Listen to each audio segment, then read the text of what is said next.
Hi అండి అందరికీ. అందరూ బాగున్నారా? ఈరోజు నేను చేసే కర్రీ ఏంటో మీకు చూస్తేనే అర్థమైపోతుంది కదా. ఇది చాలా సింపుల్గా చేసుకోవచ్చండి. మనం రెగ్యులర్ కూరలు చేసేటట్టే ఆ టైంలోనే చేసేసుకోవచ్చు. ఒక్కసారి ఇట్లా ట్రై చేయండి. దీంట్లోకి కావాల్సినవి చెక్క, మొగ్గ, నువ్వులు, యాలుక్కాయలు, కొంచెం ఎండు కొబ్బరి అండి. ఇవి వేసేసి దాంట్లోకి 2 టేబుల్ స్పూన్ జీలకర్ర, 2 టేబుల్ స్పూన్ ధనియాలు వేసి మొత్తం డ్రై రోస్ట్ చేసేసుకుందాము.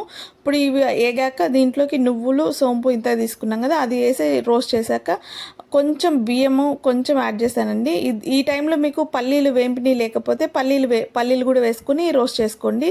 ఇవన్నీ చల్లారేలోపు మనము ఆనియన్స్ అవి కట్ చేసుకుందాము. ఆనియన్స్, టమాటో ఇవి కట్ చేసేలోపు అవి చల్లారిపోయినాయి. ఇప్పుడు మిక్సీ వేసేద్దాము. ఇవి ఇట్లా మెత్తగా పొడి చేసుకున్నాక దాంట్లోకి నాకు అల్లం వెల్లుల్లి సపరేట్గా లేదు, పేస్ట్ ఉంది, అందుకనే పేస్ట్ వేసేసాను అనమాట. ఇప్పుడు ఆనియన్స్, టమాటో అంతా వేసుకొని మిక్సీ చేసేసుకుందాము. మెత్తటి పేస్ట్ లాగా అయిపోతుంది. మీ దగ్గర పల్లీలు కానీ వేంపిని లేకపోతే ముందు మనం రోస్ట్ చేస్తాం కదా, వేంపుకుంటాం కదా, ఆ టైంలోనే వేంపుకోండి. దీంట్లోకి కొంచెం కల్లుప్పు వేసాము. ఇట్లా వేంపాక నా దగ్గర వేంపిని ఉన్నా కదా పల్లీలు, ఆ పల్లీలు వేసాను అనమాట. దీంట్లోకి పసుపు కొంచెము 1.5 టేబుల్ స్పూన్ల కారం వేసాను అనమాట. ఇట్లా 1.5 టేబుల్ స్పూన్ అయితే సరిపోతుంది, మాకైతే సరిపోతుంది. అట్లనే దాంట్లోనే కొత్తిమీర వేసుకుందాం ఒకేసారి. ఇంకా మళ్ళీ వేయకుండా దీంట్లోనే మెత్తగా అయిపోతుంది. చూడండి ఎంత మెత్తగా అయిపోయాయో. ఎక్కడ మనం వాటర్ అనేది యూజ్ చేయలేదన్నమాట. వాటర్ యూజ్ చేస్తే వాటర్గా అయిపోతుంది, ఎక్కడ యూజ్ చేయకూడదు. చూడండి వంకాయలు ఎంత మంచిగా ఉన్నాయో ఫ్రెష్గా. ఇప్పుడు వీటిలన్నిటిని ఒక్కసారి వాష్ చేసేసుకొని పక్కన పెట్టుకోవాలి. పక్కన పెట్టుకున్నాక అదే గిన్నెలోకి ఆ వాటర్ని పడబోసి మంచి వాటర్ తీసుకొని దాంట్లో కొంచెం కల్లుప్పు వేసుకోండి.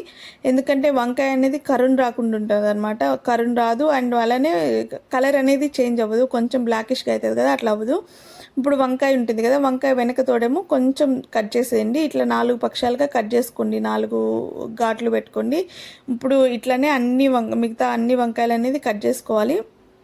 ఇప్పుడు ఈ పేస్ట్ ఉంది కదా, మనం చేసుకున్న పేస్ట్, అది ఇట్లా కట్ చేసుకున్నాం కదా దాంట్లోకి పెట్టుకోవాలి. వాటర్ ఏం లేకుండా కొంచెం పిండినట్టు అనండి, వాటర్ అన్నీ వెళ్ళిపోతాయి, ఏం పర్వాలేదు, వాటర్ ఏమి ఉండవు అట్లా వేస్తేనే అనుకోండి. కాకపోతే మనము వంకాయలన్నీ కట్ చేసేలోపు స్మెల్ వస్తాయి అండ్ కరుణ వస్తుంది ఫస్ట్ థింగ్, అందుకనే అట్లా ఉప్పులో వాటర్లో వేస్తాము. ఇప్పుడు చూడండి, ఇప్పుడు వంకాయకి అన్ని వైపులా నీట్గా లోపలికి పెట్టుకొని బొట్టిన వేలుతో మిడిల్లో లోపలికి అనండి, అది నీట్గా వెళ్ళిపోతుంది. చూడండి ఎంత మంచిగా అయిపోయినాయో వంకాయల్లోకి.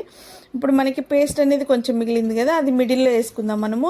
వంకాయకు ఉండే గుణం ఏంటంటే తొందరగా మగ్గిపోతుంది, అందుకనే కర్రీ కూడా చాలా ఫాస్ట్గా అయిపోతుంది. మీకు లేట్ అయిపోతుంది అనుకోకూడదు. ఇప్పుడు ప్యాన్లో ఆయిల్ వేసుకున్నాం కదా, ఆయిల్లో మొత్తం నీట్గా సర్దుకోవాలన్నమాట. నీట్గా ఇప్పుడు మనం ఫిష్ కర్రీ ఎట్లా చేస్తామో, ఎంత జాగ్రత్తగా చేస్తామో, ముక్కలు అనేది విరగకుండా ఎట్లా చేస్తామో దీన్ని కూడా అంతే నిదానంగా తిప్పుకోవాలి. ఇప్పుడు చూడండి మొత్తం నీట్గా సర్దేసుకున్నాం కదా, ఇవనేది ఒక పక్కన మగ్గితే నెక్స్ట్ ఇట్లా టర్న్ చేసుకుంటే సరిపోతుంది. ఇప్పుడు నేను ఒక చేతితో ఫోన్ పట్టుకుని అట్లా చేస్తున్నా. ఒకవేళ మీరు గంటి పెట్టేసి ఆ తర్వాత కొంచెం ఒక స్పూన్ సపోర్ట్ తీసుకొని ఇట్లా నీట్గా తిప్పుకోవచ్చు. ఇట్లా ఒక సైడ్ వేగాక ఇంకో సైడ్ చూడండి ఎంత మంచిగా వేగిపోయాయో. తొందరగా వేగిపోతుంది, ఎక్కువ టైం ఏం పట్టదు. ఎక్కువ టైం పడుతుంది, గుత్తి వంకాయలు అంటే చాలా టైం పడుతుంది, అట్లా ఏం లేదు, తొందరగా అయిపోతుంది. చూడండి ఇట్లా కింద కూడా మగ్గుతుంది తొందరగా. ఇట్లా నిల్చోబెడితే కింద సైడ్ కూడా నీట్గా ఎగిపోతుంది అనమాట, అందుకని అట్లా పెట్టాను నేను. ఇప్పుడు దీంట్లోకి ఇంతక మన పేస్ట్ మిగిలింది కదా, ఆ పేస్ట్ కూడా దీంట్లో వేసేసుకుందాము.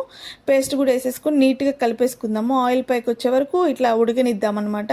ఆయిల్ పైకి వచ్చాక ఇప్పుడు మన మిక్సీ గిన్నె ఉంది కదా, ఆ మిక్సీ గిన్నెలో కొంచెం వాటర్ వేసుకుని చూడండి ఇట్లా ఆయిల్ అంతా పైకి వచ్చేస్తుంది కదా, ఈ ఆయిల్ అంతా పైకి వచ్చేసాక ఇట్లా మిక్సీ గిన్నెలో వాటర్ వేసుకుని ఆ వాటర్ కూడా దీంట్లో వేసుకుందాము. ఎందుకంటే కొంచెం గట్టిగా ఉంది కదా, కొంచెం వాటర్గా అయిపోతుంది. అన్నంలోకి, చపాతీలోకి, దేంట్లోకైనా చాలా బాగుంటుందండి. ఒక్కసారి మీరు ట్రై చేసి చూడండి. ఇప్పుడు ఆ వాటర్ వేసాం కదా, వాటర్ వేసిన తర్వాత కూడా చూడండి ఆయిల్ అనేది నీట్గా పైకి తెలింది. ఈ టైంలో మనము చింతపండు కొంచెం నానబెట్టుకోవాలండి. ఆ వాటర్ ఉంటాయి కదా, ఆ వాటర్ అనేది వేరే గిన్నెలో తీసుకొని ఆ వాటర్ దాంట్లో పోసేద్దాము. పులుపు అనేది బ్యాలెన్స్ అయిపోతుంది, కారం పులుపు అన్నీ నీట్గా బ్యాలెన్స్ అయిపోతుంది. ముందే వేయకూడదు, ఎందుకంటే అంత బాగోదు అనమాట. ఎప్పుడైనా కూడా లాస్ట్లో వేసుకుంటే బాగుంటుంది.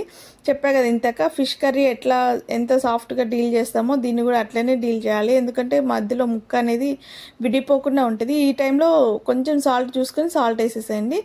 చూడండి ఎంత మంచిగా ఉడుకుతుందో. ఇప్పుడు మనం మొత్తం సాల్ట్ అన్నీ చూసుకున్నాక, కారం ఉప్పు అన్నీ చూసుకున్నాక లాస్ట్లో ఆపేసేటప్పుడు కొంచెం కొత్తిమీర వేసుకొని దింపేసుకుంటాం అన్నమాట. చూడండి ఎంత మంచిగా వచ్చిందో. వంకాయ ముక్కలు అనేది ఎక్కడ చెదిరిపోకుండా నీట్గా వచ్చేసింది అనమాట. ఇట్లా రావాలంటే మనం గంట పెట్టి ఎట్లా అంటే అట్లా తిప్పకూడదు. నీట్గా కొంచెం సాఫ్ట్గా డీల్ చేయండి ఆ వంకాయని, చాలా మంచిగా వస్తుంది. చూడండి ఎంత బాగా వచ్చిందో. ఒక్కసారి దీన్ని అన్నంలోకి, చపాతీల్లోకి, బగారా రైస్లోకి, దేంట్లోకైనా తినొచ్చు, మీ ఇష్టము. అంత బాగుంటుంది. ఒక్కసారి ట్రై చేయండి. థ్యాంక్ యూ ఫర్ వాచింగ్ అండి. Thank you.